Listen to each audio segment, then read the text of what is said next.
현재 전 세계 축구 팬들 사이에서 토트넘의 선수의 인터뷰가 큰 화제를 모으고 있습니다. 오늘 이야기의 주인공은 바로 데안 클루셉스키입니다. 클루셉스키는 최근 웨스트햄과의 경기에서 동점골을 기록하며 손흥민에 이어 두 번째로 높은 평점을 받았습니다.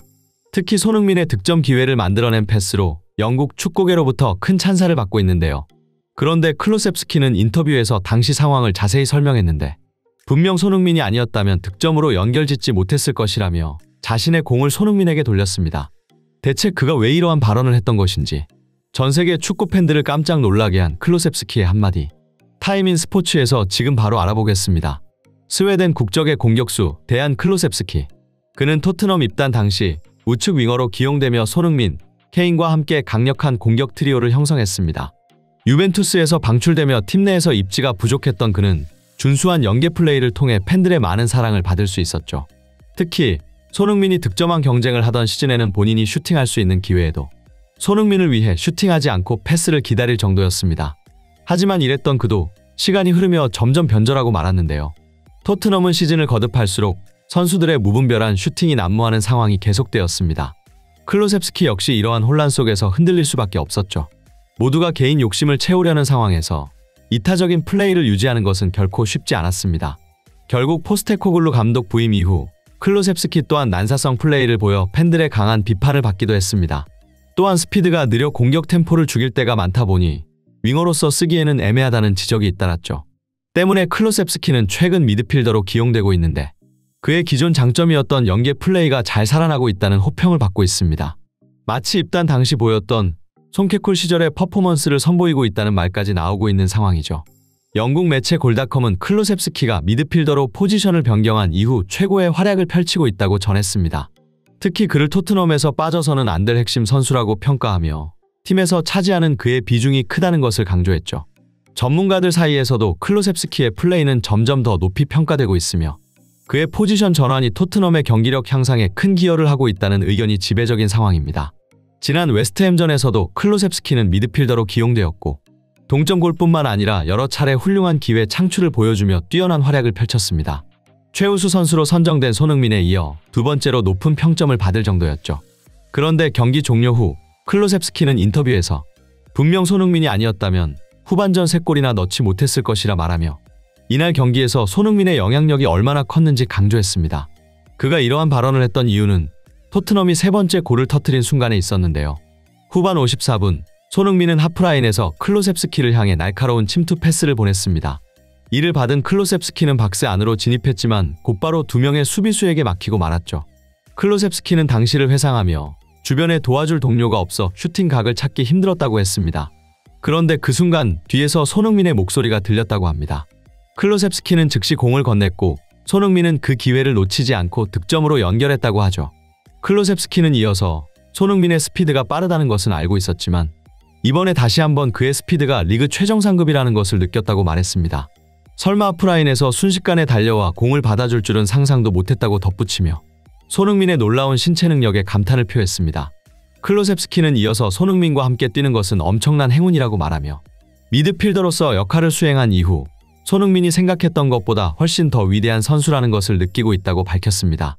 클루셉스키는 손흥민에 대해 단순히 빠르기만 한 게 아니라 움직임까지 훌륭하다며 손흥민은 언제나 최적의 위치에서 공을 받아주는 가장 지능적이고 효율적인 선수라고 덧붙였습니다.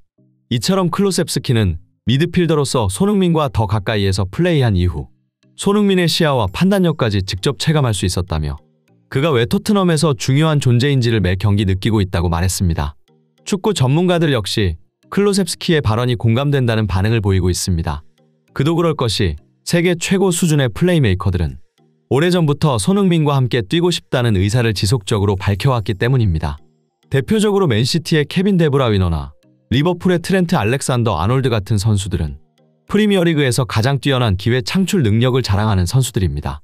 이들은 최고의 골 결정력을 가진 손흥민과 함께 플레이하기를 원해왔죠. 손흥민의 탁월한 마무리 능력은 그들의 날카로운 패스를 완성시킬 수 있는 최적의 파트너라 평가받고 있습니다. 이러한 배경을 봤을 때 클루셉스키가 미드필더로 포지션을 변경한 이후 손흥민을 더욱 높이 평가한 것은 너무나 당연한 일이었습니다. 실제로 손흥민은 리그에서 가장 높은 빅찬스 전환율을 자랑하는 선수입니다. 지난 경기에서도 손흥민이 교체 아웃된 후 토트넘의 공격은 흐름을 잃었고 추가 득점은 나오지 않았는데요. 풀타임을 소화하며 경기 흐름 전체를 지켜본 클루셉스키는 손흥민의 존재가 토트넘의 경기력에 얼마나 큰 차이를 만들어내는지 누구보다 잘 이해할 수 있는 선수였죠. 그 역시 공격 기회를 창출해야 하는 역할이다 보니 손흥민이 그라운드 위에 있을 때와 없을 때의 차이가 얼마나 큰지 뼈저리게 실감했기 때문입니다. 그래서 경기 종료 후 클루셉스키는 자신의 활약은 전부 손흥민 덕분이라고 말하며 손흥민의 영향력이 얼마나 대단한지 감탄을 표했던 것이죠. 이 소식을 접한 축구 팬들은 최근 토트넘 공격을 보면 답답할 때가 많았는데 클루셉스키라도 초심을 되찾은 것 같아 다행이라는 반응을 보이고 있습니다. 특히 팬들은 손흥민과 클루셉스키의 호흡이 다시 살아나면 토트넘의 공격력이 크게 개선될 것이라는 기대감을 나타내고 있습니다.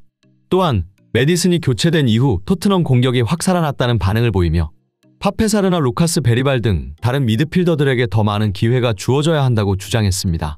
그들이 이러한 주장을 한 근거로는 토트넘 선수들의 90분당 킬패스 지표였습니다. 특히 클루셉스키는 토트넘에서 가장 많은 킬패스를 하는 선수로 90분당 3.34회의 킬패스를 기록했습니다.